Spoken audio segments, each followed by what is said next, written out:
자, 오늘 중국 부동산에 대해서 얘기를 좀 할 겁니다. 중국의 부동산이 심각하게 폭락하고 있는 거는 여러분들 다들 들어보셨죠?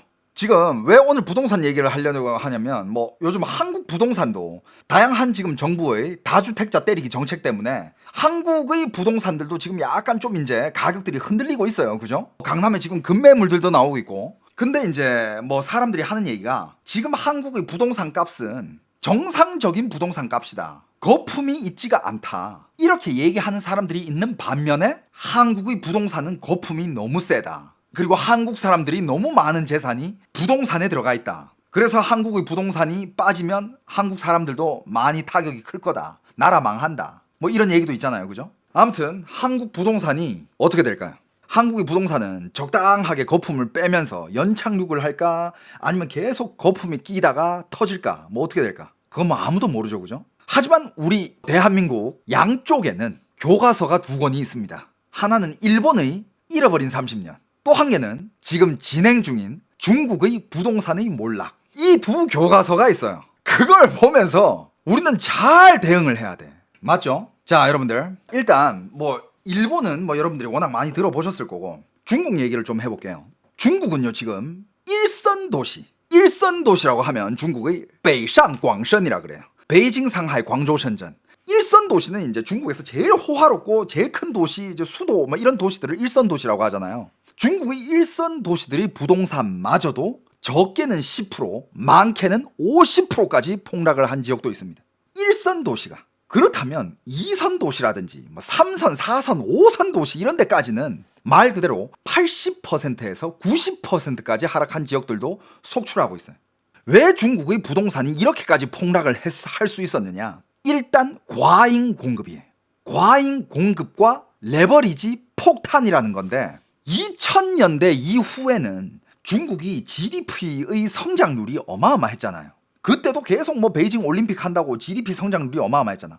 근데 그 성장률 중에 많은 거를 차지한 게 부동산이었어요. 부동산들이 어떻게 보면 GDP 성장률을 이렇게 이끈 건데 그만큼 이제 지방 정부에서는 일단 토지를 팔아가지고 재정을 확보해요. 그리고 건설사에서는 선분양으로 돈을 또 확보를 합니다. 그리고 은행에서는 부동산 담보로 대출을 확대해요. 그리고 중국의 국민들은 뭘 가지고 있었냐? 부동산은 무조건 오른다라는 이 맹신을 가지고 있었어요. 한국의 어느 한때의 시기와도 좀 비슷하지 않나? 지금 약간 브레이크가 걸릴랑 말랑 하고 있는 상황이지만 어떻게 될지 모릅니다. 그러면서 대표적이었던 기업들이 어디가 있습니까? 일단 헝다그룹. 헝다그룹 유명하죠. 삐구이유엔 중국의 부동산 2위, 헝다그룹 1위. 이 부동산 개발 기업들은 뭐였냐? 이 기업들은 빚으로 집을 지어서 빚으로 굴리는 그런 구조였어요. 빚으로 짓고 굴리고 또 빚지고 또 크게 굴리고 다 빚이야. 근데 이게 언제 브레이크가 걸렸냐? 2020년에 시진핑 정부가 집은 투기 대상이 아니다. 그러면서 시진핑이 브레이크를 확 겁니다. 그때부터 이 도미노가 시작되기 시작했어요. 그런데 그때까지만 해도 모든 부동산의 중국의 부동산 전문가들은 한 얘기가 이거 적당히 빠지다가 오를 거야. 데드캣 바운스. 살짝 빠졌다가 또 바운스 해서 올라올 거야. 모든 지표는 이런 식이잖아. 이렇게 올라가든 아니면 이렇게 내려가든 이게 지금 살짝 이렇게 됐으니까 또 다시 올라올 거야. 계속 빠져. 안 올라와. 왜냐? 중국의 인구가 빠지기 시작했습니다. 어느 정도까지 빠지냐면 지금 중국의 한 해에 1000만 명씩 줄어들고 있어요. 그러면서 출산율이 1 이하로도 지금 추정이 되고 있습니다. 1 이하까지 빠질 거다 올해는. 그리고 농촌에서는 더 이상 대도시로 이동을 하지 않아요. 하지만 집은 이미 남아 돌죠. 왜냐하면 그동안 집을 미친 듯이 지어놨거든. 중국에 어느 정도의 집이 있냐라고 물어보면 이런 얘기가 있어요. 중국에 있는 집은 전 세계 지구인들이 다 들어와서 살아도 충분하다라는 얘기가 있습니다. 그만큼 집이 많아요. 상상이 가십니까? 전 세계 인구 85억, 중국 인구 14억. 하지만 지금 중국에 지어 있는 집은 전 세계가 다 들어가서 살아도 충분할 정도의 집이 있습니다. 그래서 안 올라요. 하지만 제자리를 지키는 것도 아니야. 계속 빠져요. 그러면서 이렇게 3선 도시, 4선 도시 이런 데들은 처음에 분양 받을 때는 한국 돈으로 한 2, 3억 주고 분양을 받았어. 지방 도시니까 아파트 2, 3억, 한국으로 따지면 9평, 30평 2, 3억 주고 이렇게 딱 분양을 받았는데 지금 그 집들이 2, 3천까지 빠졌습니다. 차 한 대 값이. 자료 화면을 좀 보실까요? 왜냐하면 여기저기서 집값이 하도 많이 빠지니까 집을 가지고 있는 사람들이 뭐 이런 인터뷰라든지 자료 영상들이 엄청 많이 올라옵니다. 呀，杭州所有买房子的人都蒙圈了吧？房价暴跌90%的事情啊，在杭州啊正在上演。你们敢信？ 항저우 여러분들 다 아실 거예요. 항저우는 뭐 중국의 대기업들 많이 있는 테크 기업들 많이 있는 도시죠. 항저우에서는 지금 집값이 90%가 빠졌다. 이거 지금 항저우에서 일어나고 있는 실제 일이다. 信吗？你手里的房子不转，以后只能当废铁论斤卖了。韩国人民都在卖房，10个人呢有8个人在挂牌。 지금 중국에서는 전국 사람들이 다 집을 팔려고 하고 있다. 10명 중에서 8명이 지금 집을 팔고 있다. 现在有房子反而显得是个累赘。 옛날에는 집이 있었으면 그게 자산처럼 느껴졌는데 지금은 집이 있으면 그건 이제 완전 짐이다. 어떤 상황이냐? 자, 我这个笼子从12000现在跌到了4000。 자, 여러분들 지금 하는 말이 총 22000 跌到了4000. 이게 무슨 말이냐? 원래 한 제곱미터당 240만 원에 샀대.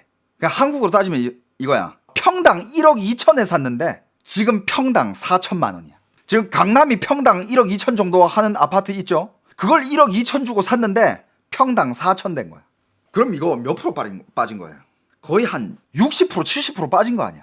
跌了2/3。 3분의 2가 我现 빠졌어. 在银行里还有贷款， 근데 이 와중에 은행에 지금 대출이 있다고 합니다. 我不知道怎么办了。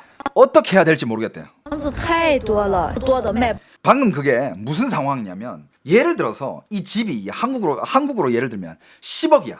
10억짜리 집을 사기 위해서 그때 진짜 중국이 광기에 휘말려 있을 때 10억짜리 집을 성금 1억만 내고 9억을 대출받아가지고 샀어. 그러면서 요 몇 년 동안 원금과 이자를 계속 갚아 나갔어. 근데 집이 오르면 솔직히 상관이 없다. 근데 집이 빠졌잖아. 집이 빠졌는데 봐봐요. 10억을 주고 산 집이 지금 3억이 됐어. 근데 자기가 일단 처음에는 자기 돈으로 1억을 냈고 요 몇 년 동안 이자에다가 원금까지 이제 갚아가지고 한 1억 정도 갚았어. 그러면 아직 대출이 9억을 대출 받았는데 8억이 대출 남았잖아. 근데 지금 이 집은 3억이야. 이 집을 파는 순간 3억밖에 안 생겨. 그럼 이 3억으로 대출을 갚으면 빚이 아직 5억이 남아. 이런 상황이야. 근데 이 사람은 그 집을 팔지도 못해. 왜? 내가 팔면 빚 5억에다가 갈 데가 없어져. 살 데가 없어. 길바닥에서 잘 수는 없잖아. 그래가지고 팔지도 못하고 가지고 있잖아. 원금이랑 이자 계속 나와. 하지만 이게 의미가 있냐고. 이 집값은 이미 70%가 빠졌는데 지금 이러지도 못하고 저러지도 못하는 이런 중국인들이 진짜 많아요. 중국도 이것 때문에 시위 많이 했지. 근데 시위할 때마다 중국이 잘하는 건 뭡니까? 다 때려 눌러버리지. 닥치라 그러고. 지금 이런 상황의 아파트를 가지고 있는 중국인들이 진짜 많아요. 그런데 부동산 업계에서는 뭐라고 하냐? 不完，现在你有房子啊，反而成了笑话。 집이 너무 많아서 안 팔릴 지경이고 지금 만약에 당신이 집을 가지고 있다? 그건 거의 그냥 조크다. 그건 진짜 그건 농담이다. 新买房的业主是一降再降，房子还是卖不掉，库存 지금 집을 팔려고 하는 집주인들은 집값을 내리고 또 내리고 또 내리지만 안 팔린다. 越来越多。这就是当年 집이 엄청 쌓여요. 어느 정도 쌓이냐? 이게 지금 그 당시 중국이 그냥 집을 여기저기 막 지었어. 어디든 짓든 그때는 집은 무조건 오른다 이런 믿음이 있었기 때문에 어떤 집이든 짓기만 하면 다 샀어. 사람들이 그냥 사. 돈이 있든 말든 사. 그렇게 사놓은 집들 중에 이런 집들은 봐봐. 여기 지금 아파트가 이렇게 있는데 실거주하는 사람은 한 명밖에 없어. 炒房客在惠州仲恺铜桥买的小区。 여기는 후이조우라는 곳이네. 我的妈呀！就一个人住。 이렇게 큰 아파트 단지에 한 명 살아. 排队跟他一起抢房的人都去哪里了？ 근데 이 사람 얘기로는 그 당시 이 집을 사기 위해서는 여기 집을 가지고 있는 모든 사람들이 다 줄 서가지고 이 집 살라고 막 줄 서가지고 막 뺏고 그랬을 거다. 근데 그 사람들은 지금 다 어디 갔을까? 그 사람들은 지금 다 어디 가고 여기는 지금 한 명만 이렇게 남아 있을까? 看一下这栋楼， 저쪽 아파트도 마찬가지. 这栋楼1、2啊，上面有2户、3户，这栋 저 위에 한 세트 있고 여기 불 한 개 들어와 있네. 楼多一点，这边也一个， 이 这 아파트도 里 한 개, 두 有 개, 세 개, 3、네 4 개. 个。今年的房价下跌，在校降价都卖不出去。 降价도卖不出去. 아무리 가격을 내려도 집이 안 팔린다. 이분 얘기도 들어봅시다. 这边好多房子已经降到2013、14年的时候的开盘价了。 지금 집값이 어느 정도까지 빠졌냐면 2012년, 13년 그때의 분양가까지 떨어졌대. 집값이 15년 전의 분양가까지 떨어졌대. 什么概念呢？哈，就是去年差不多1.4万的房子，现在已经降到6、7千一平了。 그러니까 이건 어떤 느낌이냐면 작년에 1억 4천, 평당 1억 4천 하던 게 지금은 이제 6, 7천까지 빠졌다 이거야. 여기도 3분의 1 토막이네. 但是我看好多人说还会继续再降，差不多还得再跌个50%左右。 근데 지금 중국의 부동산 시장 분위기는 뭐냐? 지금 이 상황에서 50%더 빠진대. 많은 사람들이 한 얘기가 아직 집값 더 빠질 때 아직 더 남았다. 여기서 한 50%는 더 빠질 거래. 卖不是，不卖也不是， 예, 아까 그 아저씨 지금 팔아도 안 되고 안 팔아도 안 돼. 卖了容易人财两空， 팔면 집도 없어지고 사람도 없어진다. 살 곳이 없으니까 啥都没了。 아무것도 本身 없어진다. 现在卖你也不值什么钱， 빚만 남는 거지. 돈도 안 되니까. 不卖天天看着 안 판다? 跌价，心里边难受。 안 팔면 일단 가격이 빠지는 거를 맨날 봐야 돼. 너무 고통스럽대. 거기다가 원금의 이자 매달마다 나가. 你说怎么着，兄弟们？后悔买房了，我前 집 산 게 너무 후회가 된대. 이 사람의 상황 한번 들어봅시다. 几年200多万买的房子， 자, 이 사람이 말하는 가격 그대로 알려드릴게요. 몇 년 전에 4억짜리 집을 샀대. 한국 돈입니다. 4억짜리 집을 샀대요. 现在又忍不住看了一眼，同小区卖130万，还没有人要。 그런데 지금 같은 아파트 단지에 누가 2억 6천에 내놨는데 안 팔리고 있대. 我还借了100多万的贷款，每个 그런데 지금 그 4억짜리 집을 샀을 때 2억 대출을 받았대. 月要还5000多，还要再还28年。我现在在 한 달마다 100만 원씩 나간대. 근데 이거를 28년을 갚아야 된대. 와, 씨. 와, 듣기만 해도 숨 막힌다 이거. 在想，如果说我把这个房子卖掉，可能也就只能卖个100多万。 만약에 지금 이 집을 판다? 그러면 한 2억 정도밖에 안 할 거래. 4억 주고 2억 대출 받아가지고 샀는데 지금 이거 팔아봤자 2억이야. 刚好够我还房贷钱，这相当于是70多万白牌就蒸发掉了。 와, 그러니까 지금 이거를 200만 유엔으로 이걸 딱 팔면 뭐 돈이 너무 증발한다는 거야. 最后就是房子也没了，钱也没了，贷 最近看到这点新闻， 그러니까 결국에는 이거야. 지금 집을 팔잖아? 그 돈이 나오잖아요? 집을 팔아가지고 이게 2억에 팔아. 2억에 팔아가지고 이거를 뭐 어떡할 거야. 빚 갚으면 돈이 없어져. 자기가 초반에 갚았던 그 원금까지 다 날아가는 거야. 그냥 증발해버리는 거예요. 그러니까 결국에는 집도 없고 사람도 없고 남은 건 빚밖에 없고. 北京楼市卖房人着急了，踩踏出货。北京现在所有人呐都在快速处理自己的房产。现在北京的二手房挂牌量啊一直是居高不下。 여기는 베이징 상황이야. 베이징은 어떤 상황이냐면 베이징은 그래도 3, 4선 도시보단 나아. 베이징은 1선 도시니까. 하지만 적게 빠진 데가 10%고 많게 빠진 데도 50%는 돼. 근데 베이징 집값은 여러분들 서울보다 비싼 데도 많아요. 100억짜리가 10% 빠졌다고 하면 10억 빠진 거야. 근데 그 정도 집을 가지고 있는 정도의 재력이면 문제 없지. 근데 진짜 베이징에서 한 20억짜리를 연끌을 해서 샀는데 10억이 빠졌다고 생각해봐. 그리고 20억짜리 살 때 10억을 대출 받았다고 생각해봐. 자기 처음 낸 돈은 이미 다 날아갔어. 이 집을 10억 팔아봤자 빚 갚으면 자기는 그냥 빈털털이야. 그냥 싹 없어지는 거야, 돈이. 지금 이 상황에서 중국의 부동산 전망은 진짜 안 좋아요. 옛날에는 그래도 어떤 전문가들이라고 하는 애들이 야, 지금이 제일 싼 시기다, 사라. 그때 샀으면 좋댔어요. 한 코로나 막 끝날 때, 그때 집값 꽤 많이 빠졌어. 코로나 끝날 때. 그때 많은 뭐 중국의 부동산 전문가들이 나와가지고 지금 집 최저점이다, 사라. 나중에 이거 얼마까지 오를지 모른다, 사라. 이렇게 했던 그 전문가라는 새끼들 지금 싹 사라졌어. 여러분들 이게 션전입니다. 여러분, 션전. 2023년도에 이미 집값이 많이 빠진 상태예요. 근데 2023년부터 지금까지의 집값을 비교를 해보잖아. 지표가 나왔습니다. 션전에 있는 여기저기 아파트 단지들인데 2023년도의 가격이고 2026년도 1월의 가격인데 여러분들 많이 빠진 데는 50%가 빠지고 적게 빠진 데도 20% 빠졌어. 2023년에도 이미 많이 빠졌는데 그때 많이 빠졌다고 집 산 사람들 50% 더 때려 맞은 거야. 뭐 말인지 알겠어요? 이深圳 집값, 여기저기 아파트 단지들.深圳도 지금 이런 상황이고 베이징도 지금 주택을 가지고 있는 사람들은 특히 다주택자들도 그렇고 어떻게 하느냐, 구축들을 다 팔고 있대.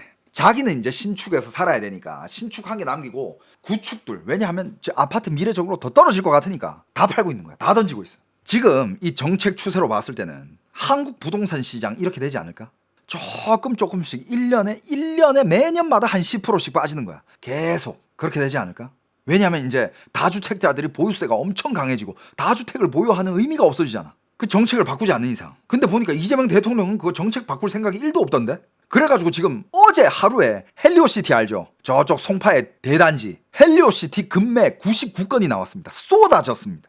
근데 지금 급매로 내놓긴 했지만 가격은 아직 급매가 아니다. 근데 지금 전문가들이 예측하기에는 5월 9일까지가 유예 시간이잖아. 그러면 4월에는 자기가 낼 수 있는 최저의 가격을 아마 내야 될 거래.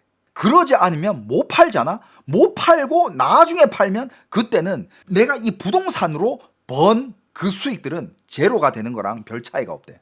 예를 들어서 5월 9일 전까지 그 집을 팔게 된다면, 예를 들어서 내가 이 집을 사가지고 집 시세 차익이 10억이야. 그럼 내가 이 집을 팔면 내가 10억 버는 거 아니야? 아니야. 세금을 내야 돼. 근데 5월 9일 전까지는 세금이 한 2억 얼마 정도가 나간대. 근데 5월 9일이 지나고 나서 이 집을 팔잖아? 그러면 세금이 8억대래. 거의 안 번 거랑은 똑같은 거야. 그래서 가격을 좀 낮추더라도 지금 파는 게 훨씬 더 개이득인 거야. 이 정책을 계속 실행을 한다면 한국 집값이 오를까요? 오르기 힘들 것 같은데? 그리고 만약에 이제 다주택자들이 버틴다. 그럼 정부에서 그 카드 만지고 있잖아. 보유세. 다주택자들 버티면 되는 줄 알아? 오케이. 그럼 이제 다주택에 보유세를 이제 대폭 인상한다는 거지. 지금 그 카드 만지작거리고 있잖아요. 난 정말 궁금한 게 대한민국의 다주택자 탑 30명 1위부터 30위까지 나 그 지표를 봤는데, 여러분들 대한민국의 다주택자 제일 주택이 많은 사람이 600채 가지고 있습니다. 1위부터 30명까지 그 중에 1위가 600채고 그 다음에 500채, 400채, 300채 막 이렇게 내려가는데 30위권도 한 200채대. 요 사람들 30명이 가지고 있는 대한민국의 아파트가 11,000채래. 11,000채. 개인이. 여기 뭐 사람들 다주택자들 요즘 증여한다던데요. 뭐 자식 몇 명인데 자식이 10명이라고 치자. 한 사람당 20채씩 증여할 거야? 그러니까 나도 좋아. 자본주의 사회에서 돈이 많아가지고 집을 많이 가지고 있고 뭐 재산을 많이 보유하고 있다. 자산을 많이 가지고 있다. 부동산 많이 가지고 있다. 좋아. 뭐 아파트 10채, 20채까지도 난 인정할 수 있어. 진짜. 근데 개인이 살 집을 200채, 500채를 가지고 있다. 그럴 거면 차라리 그냥 큰 테헤란로에 빌딩을 한 개 사. 차라리. 왜 사람들이 살아야 할 아파트나 이런 주택을 그렇게 많이 가지고 있냐고. 뭐 집 없는 사람들이랑 해보자라는 거야 뭐야. 그 정도 돈이면 그냥 뭐 종로나 테헤란로에다가 건물을 사. 건물을. 안 그래요? 전 지금 무주택자이기 때문에 요번에 이 이재명 대통령의 이 다주택자 때리기, 이거를 전 굉장히 지지를 합니다. 하지만 무주택자 대출은 풀자. 왜 무주택자한테까지 대출을 안 해주냐고. 왜 대출에 한도를 거냐고. 무주택자는 무주택자면 첫째 집은 대출 풀자. 나 진짜 이번에 진짜 때릴 거면 좀 끝까지 제대로 때렸으면 좋겠어요. 왜냐하면 계속 이렇게 집값에 거품이 끼고 대한민국의 모든 사람들이 자산이 집으로 이렇게 막 메꿔져 있을 때 이 법을 터지면 중국처럼 될 수 있거든. 진짜 중국처럼 될 수 있어요. 물론 뭐 한국이 그렇게 많이 지은 건 아니야. 뭐 과잉 공급까지는 아니지만 만약에 거품이 터지면, 그리고 집값이 그만큼 떨어지면 대한민국의 자산이 집값에 대부분 이렇게 들어가 있으면 대한민국 전체의 타격이 크겠죠. 그걸 좀 어느 정도 막을 필요는 있다고 봐요. 미리 일본이나 중국처럼 되기 전에 예방주사 놓는 거 난 좋다고 봐. 베이징의 다주택자들도 집을 지금 급하게 처분을 하고 있다고 합니다. 都不敢想象啊，甚至有一些新房子业主啊，房子还没有拿到手就开始登记卖房子了。这么多的房子，最后到底卖给谁呢？到底能不能卖得出去呢？特别是3年前那些高位接盘的人啊，以前啊，大家都在业主群里去讨论，谁又把自己的房子卖了一个好价钱，大家都合计着呀，一起涨价，一起。 지금 베이징의 상황은 정말 집이 많대요. 그리고 어떤 그 집주인들은 계약된 아파트, 아직 아파트를 받지도 못했는데 이미 판매 등록을 했대. 3, 4년 전 그때 중국의 집값이 제일 높은 꼭대기에 걸려 있었을 때, 그때는 모든 사람들이 막 집을 얼마나 좋은 가격에 팔지, 뭐 저 집에서 얼마에 팔았네, 야 우리는 더 단합해가지고 더 비싸게 팔자, 이러면서 맨날 막 핑크빛 꿈을, 그런 시기가 있었대. 근데 지금은 집이 너무 많이 나와 있대. 그렇게 많은 집을 누가 소화해 줄 거냐 이거야. 소화할 사람이 없지. 起把这个小区的价格啊给抬上去。但现在呢，大家都争先恐后的往外卖，唯一的心愿啊就是让自己的房子赶紧的卖出去。甚至有一些着急的业主啊，就算是多赔一点，他也得卖。 지금 베이징의 집주인들은 어느 정도 느낌이냐면 돈을 더 빼서라도 빨리 팔고 싶다. 좀 더 다른 집 내놓은 것보다 좀 더 싸게 팔아서라도 빨리 팔고 싶다. 왜냐하면 더 이상 버티기가 힘들대. 因为啊实在是撑不住了。 这谁能想到，就短短的几年啊，北京大部分的房子一下子就不好卖了。 아무도 몰랐대. 뭘 몰랐느냐? 몇 년 안에 베이징의 집이 이렇게 많이 빠질 줄은. 그리고 집이 빠지면서 또 이 문제도 있습니다. 뭐가 문제냐? 중국 인민들의 심리가 지금 붕괴된 상태예요. 원래는 중국인들의 자산이 7, 80%가 부동산에 있었어. 중국인들도 한동안은 집이 부동산이 불패다. 어디에 새로 집 짓는다.